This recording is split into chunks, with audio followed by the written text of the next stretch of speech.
Guys আমরা যাচ্ছি গঙ্গাসাগর।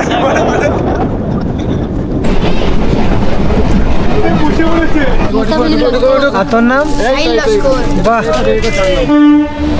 বিশ্বাস কর ওখানে তো বন্ধুরা আমরা এখন কিন্তু জাহাজের ভিতরে বসে আছি।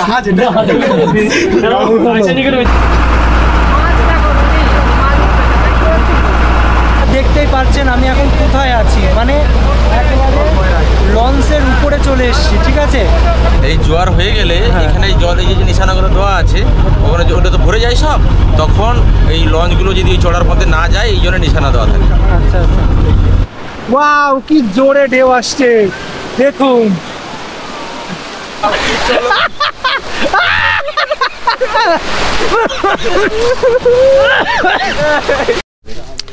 হ্যালো বন্ধুরা, welcome to my channel Yadav blogs. তো যাদব ব্লগসের নতুন একটা ভিডিওতে তোমাদের স্বাগতম। তো আজকে আমি এমন একটা জায়গায় যাচ্ছি সেটা কিন্তু সবাই চেনে বা সবাই জানে। তো আজকে আমি যাব হচ্ছে গঙ্গাসাগর। তো এখন বাজে রাত 3:30, আর আমার সাথে আছে এই যে চারজন, মানে তিনজন, আমরা তিনজনই যাচ্ছি আর কি। অনেক অনেক এনজয় হবে। আর আজকের বেসিক্যালি ভিডিওটা হচ্ছে কেমন করে যাব, কিভাবে যাব, কেমন করে গেলে সব থেকে সস্তায় যাওয়া যায়, সব কিছু নিয়েই থাকছে আজকের ভিডিও।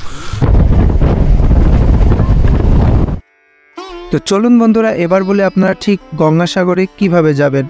আপনারা যদি শান্তিপুর, কৃষ্ণনগর, লালগোলা এমনকি বনগাঁ থেকে আসেন তাহলে কিন্তু আপনাদের নামতে হবে শিয়ালদা স্টেশনে, এবং শিয়ালদা স্টেশন থেকে আপনাদের লক্ষ্মীকান্তপুর এমনকি নামখানা লোকালে ধরে চলে যেতে হবে নামখানা স্টেশন। সেখান থেকে বাইরে বেরিয়ে আপনাদের অটো বা টোটো করে নিতে হবে। সেখান থেকে ফেরিঘাট থেকে আপনাদের চলে যেতে হবে বেনুবন, এবং বেনুবন থেকে চলে যেতে হবে গঙ্গাসাগর।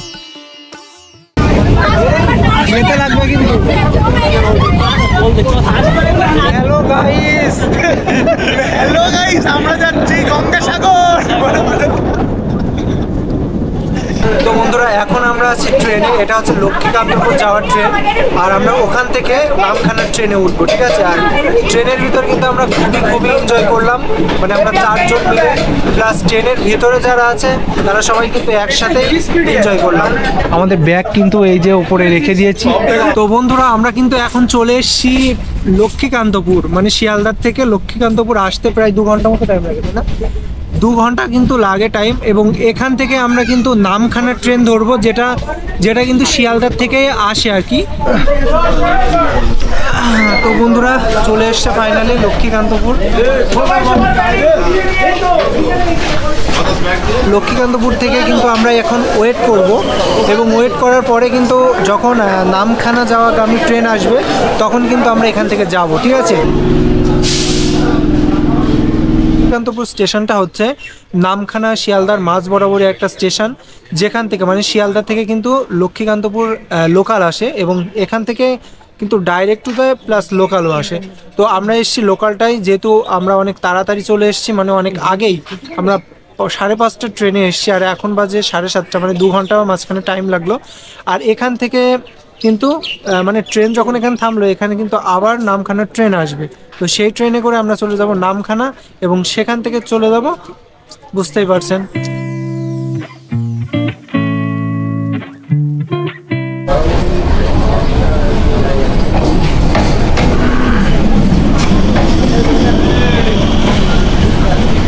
তো বন্ধুরা নামখানা লোকাল চলে এসছে, এবার আমরা কিন্তু উঠছি আর কি। আমরা এখন আছি লক্ষ্মীকান্তপুর, আর লক্ষ্মীকান্তপুরের থেকে মানে এই মাত্র ট্রেন আসলো যেটা যাবে একদম নামখানা পর্যন্ত। তো এখন বাজে 9টা, মানে 9:15 দিকে ছাড়বে আর কি এখান থেকে। বিশ্বাস কর ওখানে তো বন্ধুরা এই মাত্র লক্ষ্মীকান্তপুর থেকে আমাদের ট্রেনটা ছাড়লো, ট্রেন কিন্তু ছেড়ে দিয়েছে, আর আমরা কিন্তু এখন যাচ্ছি, তাই তো সুমিতা? অবশ্যই ট্রেনে করে যাচ্ছি, আলাদা একটা প্রকৃতি, আর খুব সুন্দর। আমরা যেহেতু সমুদ্রের দিকে যাচ্ছি, মানে সাগরের দিকে যাচ্ছি, সেহেতু কিন্তু একটা ঠান্ডা আবহাওয়া, মানে বুঝতে পারছি যে হ্যাঁ যাচ্ছি। ক্যামেরার একটু পিছন ঘুরে দেখাই, এতটা সুন্দরভাবে ট্রেনটা যাচ্ছে, হালকা জাস্ট কার্ভ হয়ে যাচ্ছে, না দারুণ লাগছে। আর এটা প্রথম প্ল্যাটফর্ম। আর তোর নাম? বাহ, এখানেই তোদের বাড়ি?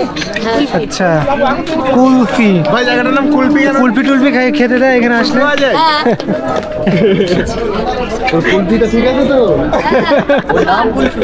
না যে স্টেশনটা এখন পার হচ্ছে মানে যাচ্ছি, স্টেশনের নাম কিন্তু একটু অদ্ভুত লাগলো, কুলফি। লক্ষ্মীকান্তপুর স্টেশন থেকে শুরু করে একেবারে নামখানা স্টেশন পর্যন্ত যেতে যেতে আপনারা কিন্তু ভীষণ ভালো কিছু দৃশ্য দেখতে পারবেন। গ্রামীণ পথ ঘাট, গ্রামীণ বাড়িঘর, গাছপালা, গরু ছাগল, হাঁস মুরগি, আরও কত কি। সত্যিই দেখে যেন মন জুড়িয়ে যায়।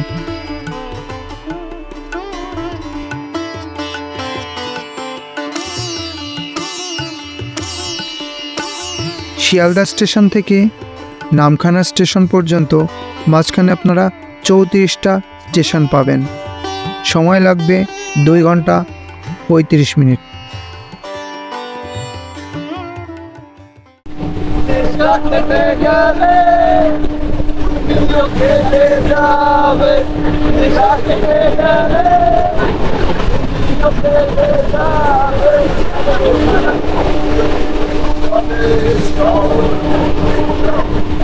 বাবা, কাকদ্বীপে তো প্রচুর প্যাসেঞ্জার।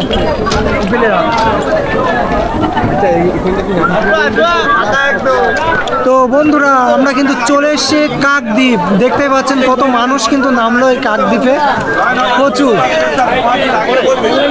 তো বন্ধুরা, চলে এসেছি নামখানাতে এবং নামখানাতে এখন বেরোবো।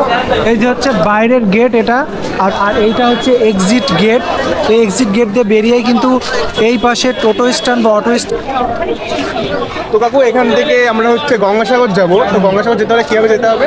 এখান থেকে টোটো ধরে যেতে হবে ঘাট, লঞ্চ ঘাট। লঞ্চ ঘাট এখান থেকে কতটা দূর? এখান থেকে 1.5 কিলোমিটার। কত করে নাও? 15 টাকা ভাড়া। কিন্তু বাইরে এক্সিট হয়েই আপনারা বিভিন্ন মানে যারা যায় আর কি ঘাট পর্যন্ত, তাদের কাছে কিন্তু বার্গারিং করে নিতে পারেন। তো এখান থেকে 1.5 কিলোমিটার কি 1 কিলোমিটার সম্ভবত হবে 15 টাকা। আপনারা কিন্তু পায়ে হেঁটেও যেতে পারেন, প্লাস ইয়েতেও যেতে পারেন মানে গাড়িতে। তো বন্ধুরা, নামখানা স্টেশন থেকে মানে আপনারা যখন বেরোবেন তখন বেরিয়ে সামনে একটু হাঁটলেই কিন্তু এই মেইন রোডটা আপনারা পাবেন। তো এই মেইন রোড ধরে এই যে সামনের দিকে মানে মেইন রোড ধরে যদি সামনের দিকে আপনারা হেঁটে যান, তাহলে কিন্তু আপনাদের ওই যে গঙ্গাসাগর যাওয়ার যে লঞ্চটা বা গঙ্গাসাগরের যেখানে লঞ্চ যায় আর কি, সেই জায়গাটা চলে যেতে পারবেন। তো বন্ধুরা, আপনারা যদি অন্য সাইড থেকে আসেন, যে কলকাতা বা অন্য সাইড থেকে, তাহলে কিন্তু এই যে ইয়েটা দেখতে পাচ্ছেন মানে ব্রিজটা, এখানে নামতে পারেন। আর এখানে নেমেই কিন্তু আপনারা যেতে পারেন। পেছনে যে ছাউনিগুলো আপনারা দেখতে পাচ্ছেন, এগুলো হচ্ছে তাদের জন্য যারা এখানে গঙ্গাসাগরে স্নান করতে আসবেন, হয়তো বা অনেক সমস্যা হতে পারে, সেই জন্য কিন্তু করা। আর পেছনে যেইগুলো দেখতে পাচ্ছেন, এইগুলো কিন্তু টয়লেট, ঠিক আছে? মানে এখানে এসে যাতে কোনো প্রকারের সমস্যা যাতে না হয় মানে পূর্ণ যাত্রীদের, সেই জন্যই কিন্তু এগুলো করা। দেখেছেন পুরো মানে ব্রিজটার নিচেই কিন্তু পুরোটা মানে আশ্রয়স্থল মতো করে রেখেছে। এই যে মেইন রোড কিন্তু পেছনে দেখতে পাচ্ছেন, আর মেইন রোডের এই গলিটা পড়বে এবং এই গলি থেকে কিন্তু সোজা চলে গেলে লঞ্চ ঘাট আর কি দেখতে পাচ্ছেন। এটা হচ্ছে লঞ্চ ঘাট, আর এটা কিন্তু একটা নির্দিষ্ট সময়ে কিন্তু ছাড়ে। এখানে এসে কিন্তু লাইন দিয়ে আপনাকে লাইন দিয়ে যেতে হবে, কারণ প্রত্যেকটা লঞ্চে 100 জন করে মানে ইয়ে করে আর কি, 100 জন করে হয়ে গেলে তারপর কিন্তু লঞ্চ ছেড়ে দেয়। একদম দারুণ রোড। তো বন্ধুরা, ভিউটা দেখুন, প্রত্যেকটা ইয়েতে কিন্তু একটা করে লঞ্চ আছে, মানে সব কিন্তু মাছ ধরতে যায়। এসব দেখেছেন, মাছ ধরতে যায়। যখন আপনার লঞ্চে উঠবেন আর কি, তখন কিন্তু আপনাদের টিকিট কাটতে হবে আর কি, মানে লঞ্চে টিকিট উঠার পরে টিকিটটা কেটে নেবে লঞ্চ থেকে। এটা একটা ভালো ইয়ে যে অনেকে তো ওখানে লেট হয় কাটতে, এটা আগের থেকে হয়ে যাবে, মানে লঞ্চ যখন উঠবো তখন কিন্তু টিকিটটা কেটে দেবো। বেশ ভালো একটা ইয়ে। কিন্তু লঞ্চে উঠে পড়েছি, এখন কিন্তু এই যে লঞ্চের ভিতরে গিয়ে বসবো, মানে বসে ওখানে ওয়েট করতে হবে।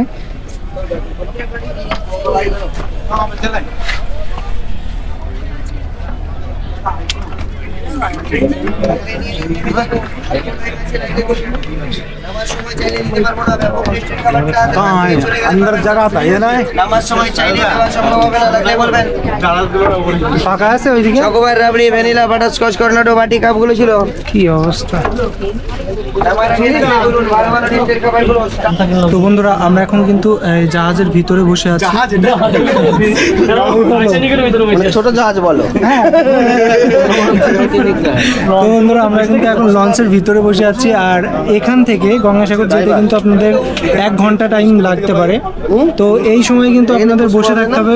উপরে ওঠার কিন্তু ট্রাই করলাম, উপরে কিন্তু আমাদের উঠতে দেয়নি, আর বললো যে উপরে উঠলে কিন্তু মানে ফাইন দিতে হবে, যার কি শুনলাম। তো এখন লঞ্চ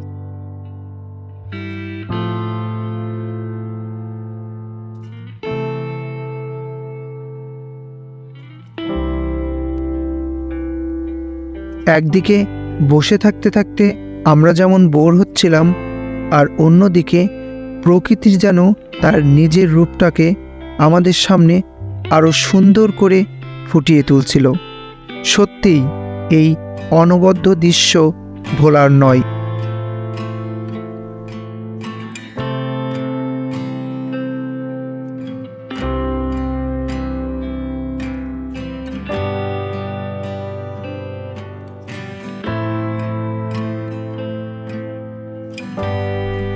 বাংলাদেশের বিভিন্ন জায়গার জাহাজগুলো আমরা কিন্তু প্রত্যক্ষভাবে দেখতে পাচ্ছিলাম। অত্যন্ত বড় এই জাহাজগুলি হয়তোবা যে কোনো ধরনের পণ্য আমদানি কিংবা রপ্তানির কাজেই ব্যবহার হয়ে থাকে।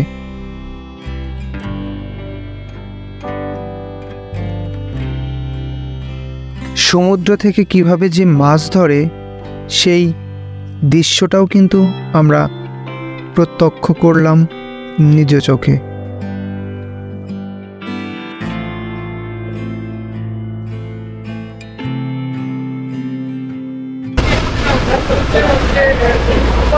দেখতেই পাচ্ছেন আমি এখন কোথায় আছি, মানে একেবারে লঞ্চের উপরে চলে এসেছি, ঠিক আছে।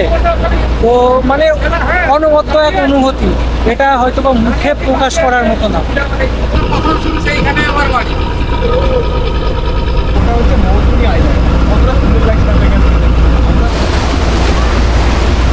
তো বন্ধুরা এই যে এই পাশে দেখতে পাচ্ছেন এটা হচ্ছে বকখালি, আর ওই পাশে কিন্তু মৌসুমী আইল্যান্ড, ঠিক আছে। মানে সব কিন্তু পাশাপাশি।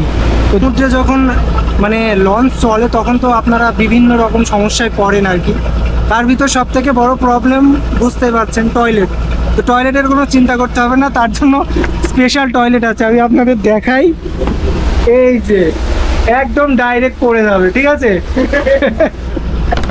বুঝতে পেরেছেন, মানে এইটার জন্য হয়তো আমার বলতে একটা কেমন হচ্ছে, সবাই লজ্জাবোধ করছে, কিন্তু এইটা কিন্তু মেইন একটা জিনিস। আজকে তো আর যেতে পারবো না। এই জোয়ার হয়ে গেলে এখানে জল এই যে নিশানা করে দেওয়া আছে ওখানে ওটা তো ভরে যায় সব, তখন এই লঞ্চগুলো যদি চড়ার পথে না যায় এই জন্য নিশানা দেওয়া থাকে। আচ্ছা আচ্ছা। তো বন্ধুরা এই যে কাকার কাছে শুনলাম যখন জোয়ার আসে তখন তো এগুলো ভরে যায়, আর তখন তো লঞ্চ যাওয়ার সমস্যার সৃষ্টি হয় আর কি। যাতে লঞ্চ ওই দিকে না চলে যায় সেই জন্য কিন্তু ওই ফ্ল্যাগগুলো দেওয়া, মানে লাল ফ্ল্যাগ দেওয়া, যাতে মানুষ বুঝতে পারে যে এইদিকে বিপজ্জনক, ঠিক আছে। ফাইনালি আমরা কিন্তু চলে এলাম, প্রায় 1 ঘন্টা 10 মিনিটের জার্নির পরে আমরা কিন্তু চলে এলাম। এখন নামবো, চলুন। তো বন্ধুরা কি বলবো, কি সুন্দরভাবে যে সাজানো হয়েছে এই গঙ্গাসাগরের এই জায়গা। আপনারা যদি না আসেন মানে বুঝতে পারবেন না কত সুন্দর কিন্তু ভাবে সাজানো হয়েছে। আর ঢুকতেই কিন্তু আপনারা বাঁ পাশে একটা মন্দির দেখতে পারবেন, যেখানে কিন্তু শ্রীকৃষ্ণর মূর্তি দেওয়া আছে আর কি। তো বন্ধুরা চারিদিকে কিন্তু এত সুন্দর করে সাজিয়েছে, মানে কি বলবো। আর এই যে বিচলিগুলো দেখতে পাচ্ছেন না, এখানে কিন্তু ঢালাই দিয়েছে, মনে হচ্ছে 2-3 দিন হলো ঢালাই দিয়েছে। যেহেতু বন্ধুরা এখানে লক্ষ লক্ষ মানুষ কিন্তু উপস্থিত হবে, সেহেতু বুঝতে পারছেন যে কতটা আয়োজন কিন্তু এখানে করা হয়েছে। দেখতে পাচ্ছেন আপনারা এই গেটটাও হচ্ছে ওই গেটটার মতনই একটা গেট, মানে দুটো গেট এখানে দেখলাম। একটা গেট যেটা প্রথমে দেখালাম আপনাদের, আর একটা গেট হচ্ছে এইটা। জায়গা, মানে গঙ্গাসাগরের যে মেইন জায়গা যেখানে ঢুকতে হয় সেখান থেকে ঠিক পৌঁছে গেলাম একদম বাস স্টপে, মানে যেখানে বাস থাকে। তো এখানে বাস টাস দেখছি না, শুনছি নাকি বাসগুলো কোচবিহার থেকে তোলে আর কি। তো চারপাশে যে গাড়িগুলো আপনারা দেখতে পাচ্ছেন না, এই গাড়িগুলো কিন্তু এখান থেকে রিজার্ভ করতে হয়। আপনারা রিজার্ভ করেও যেতে পারেন, প্লাস আপনারা শেয়ারে যেতে পারেন। তো রিজার্ভ করে গেলে সম্ভবত যাওয়া হয়তো বা 600 কি 700 টাকা পড়তে পারে, এবং আপনারা যদি শেয়ারে যান তাহলে মাথা পিছু কিন্তু 40 কি 50 করে পড়তে পারে। ইনুবন থেকে উঠে পড়লাম, 4 জনা রিজার্ভ করলাম আর কি। তো প্রত্যেক জনের কিন্তু 60 টাকা করে পড়লো। তো আপনারা এখানে আসলে রিজার্ভ করতে পারেন, প্লাস আপনারা কিন্তু শেয়ারে যেতে পারেন, ঠিক আছে। খরচাটা কিন্তু একই পড়বে। তো বন্ধুরা আমরা লঞ্চ ঘাট থেকে উঠেছিলাম, আর এই যে টোটোটা মানে আমাদের এখানে ছেড়ে দিল। তো এইবার আমরা হোটেল দেখবো আর কি, কারণ আজ আর যাওয়া সম্ভব হবে না বাড়িতে। তো হোটেলটা দেখে তারপরে আমরা ঘুরতে বেরোবো। কথা বলি, এখানে আসলে কিন্তু অবশ্যই আপনার ডকুমেন্টস, আধার কার্ড, প্যান কার্ড, যাই বলি না কেন, ভোটার কার্ড জেরক্স করে আনবেন কিন্তু, না হলে কিন্তু এখানে আবার 10 টাকা করে মানে প্রত্যেক জেরক্সের দাম দিতে হবে।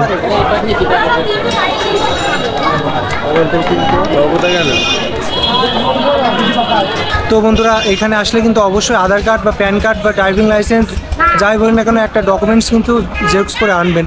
তো ওইদিকে কিন্তু গেছে, মানে জয়দেব গেছে জেরক্স করতে, আর আমাদের রাজা কিন্তু ভুলে গেছিল আনতে। আমি অ্যাকচুয়ালি খেয়াল ছিল না আনার কথা। তো তখন মানে বাড়ির থেকে পাঠালো, তারপরে না কিন্তু এই প্রবলেমটা আপনাদের সাথে হতে পারে, তারপরে এখান থেকে প্রিন্ট আউট করে ওটা বের করতে হবে। তো আপনারা আনলে কাজটা সহজ হবে, তাড়াতাড়ি রুমটা পাবেন, ঠিক আছে। তো আমাদের কিন্তু হয়ে গেল, মানে ঘর ভাড়া করা হয়ে গেল। তো 500 টাকা করে নিল, মানে 4 জন 5 জন যাই থাকে 500 টাকা করে নিল। আর এখান থেকে এই যে জয়দেবরা দাঁড়িয়ে আছে, এখান থেকে কিন্তু মানে কম্বল দিচ্ছে আমাদের 4 জনের জন্য। তো এখানে কিন্তু কম্বল দেবে, আর যদি আপনারা না নেন তাহলে কিন্তু আপনারা চেয়ে নেবেন, আর এখানে কিন্তু যাওয়ার সময় জমা দিয়ে যাবেন অবশ্যই, ঠিক আছে। মানে এটা কর্তব্য সবার করতে হবে। তো বন্ধুরা এটা হচ্ছে সেই আশ্রমের আর কি মানে ক্যান্টিন, এখান থেকেই কিন্তু খেলাম। প্রত্যেক পার্সন কিন্তু 40 টাকা করে। তো যা যা খেতে দিল এর ভিতরে মানে 4 রকমের জিনিস, ভাত, ডাল, সাথে আপনার হচ্ছে সবজি 2 রকমের। তো বেশ ভালো লাগলো, শুক্তোও ছিল। তো সব মিলিয়ে কিন্তু ভালো লাগলো। হয়ে গেল এখানে কিন্তু। তো যেহেতু গঙ্গাসাগর অনেক মানুষ কিন্তু একসাথে এখানে আসবে, সেহেতু কিন্তু প্রচুর সময় আমাদের লেগে গেল। আর আমরা এই যে উঠছি, আমাদের রুম পেয়ে গেছি, এই যে রুম। তো বন্ধুরা দেখতে পাচ্ছেন আমরা উপরে চলে এলাম, যেখানে আমরা খেয়েছিলাম ঠিক তার উপরে।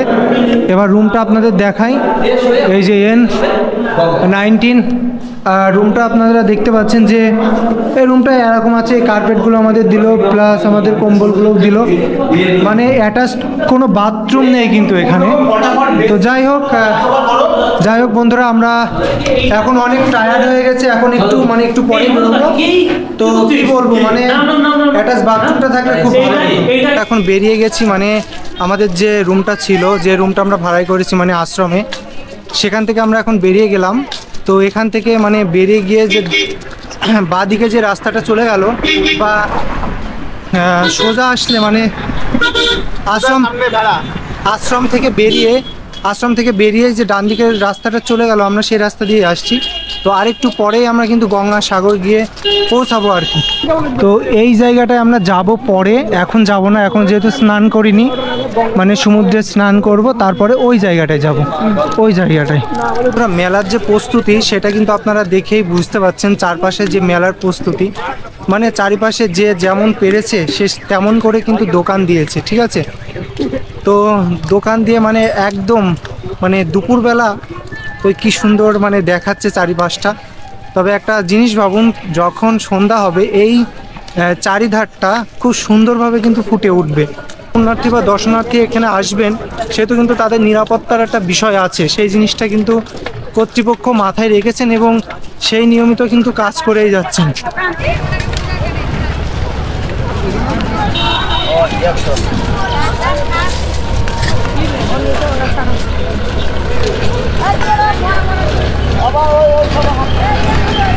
ফাইনালি কিন্তু চলে এসছে একদম গঙ্গাসাগরের মুখে কাছে একদম বলা যায়। তো উড়ে মানে এত সুন্দর লাগছে এত দূরের থেকে, কি বলবো, মনে হচ্ছে এখনই গিয়ে ঝুপ করে মানে নেমে পড়ি জলে। তো নেমে পড়বই, এই যে সামান টামান সব কিছুই আছে। তো যাবো, ঝপ করে নেমে পড়বো, স্নান করব, এনজয় করব। আগে আপনারা দেখতে পাচ্ছেন যে কতটা তাড়াতাড়ি কাজ সম্পূর্ণ হচ্ছে, মানে এখনও কিন্তু কাজ অনেকটা বাকি আছে। চারিদিকটা কিন্তু এখনও কাজ সুন্দর করে করছে, যাতে মানুষ এখানে এসে কোনো বিভ্রান্তের বা কোনো সমস্যার সম্মুখীন যাতে না হয়।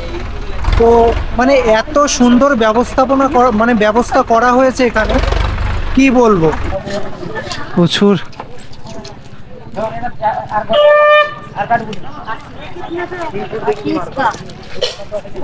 এখানে কিন্তু প্রচুর বালি, আর এখানে কিন্তু শঙ্খ টঙ্ক বিক্রি করছে এবং অনেক দ্রব্য সামগ্রী আছে, সেগুলো কিন্তু নিতে পারেন এসে এখানে।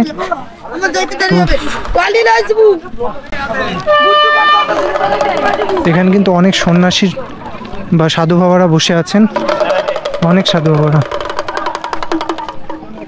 এইদিকে কিন্তু এখনো মেলা শুরু হয়নি, তাও কিন্তু রীতিমতো ভিড় লেগে গেছে মানুষের, ঠিক আছে। আর আমি চলে এসেছি একেবারে গঙ্গার, মানে গঙ্গা সাগরের একেবারে সাগরের মুখে।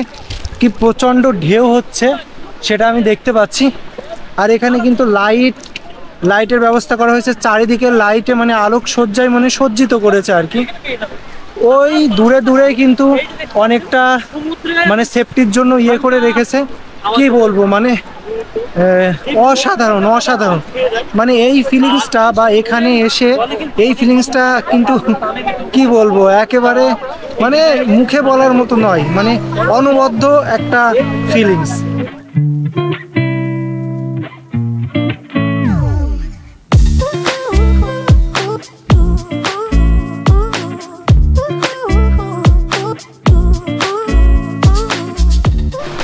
তো বন্ধুরা, আমার পাশে কিন্তু অনেক মানুষ ওয়েস্ট বেঙ্গলের বাইরের থেকেও এসছে এখানে, কিন্তু শুধুমাত্র ওয়েস্ট বেঙ্গল তা না, ওয়েস্ট বেঙ্গলের বাইরের থেকেও কিন্তু প্রচুর মানুষ কিন্তু এখানে তীর্থ করতে আসে, ঠিক আছে। যেহেতু এটা অনেক বড় একটা পুণ্যস্থান, সেহেতু কিন্তু অনেক মানুষ কিন্তু এখানে বিভিন্ন জায়গা থেকে আসে, ঠিক আছে। তো বন্ধুরা কি বলবো, অসাধারণ অসাধারণ। এই স্লিপ করছে তো, এই জল লেগে গেছে। তাই কি মাছ? দেখি দেখি। বন্ধুরা কি বলবো, ঠান্ডা কিন্তু অসম্ভব ঠান্ডা। ওয়াও,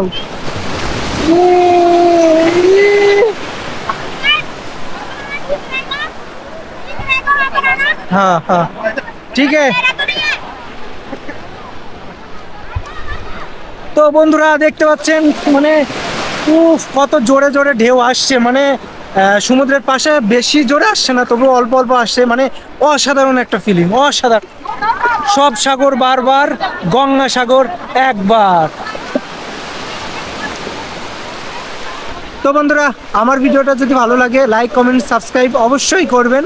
আর আমার চ্যানেলে নতুন হয়ে থাকলে সাবস্ক্রাইব কিন্তু মাস্ট করা চাই, ঠিক আছে।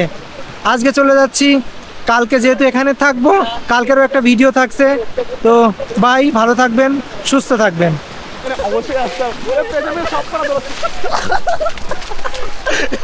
আর এই দেখো, এইটা এখানে দাঁড়িয়ে দাঁড়িয়ে ব্লগ শুট করছে।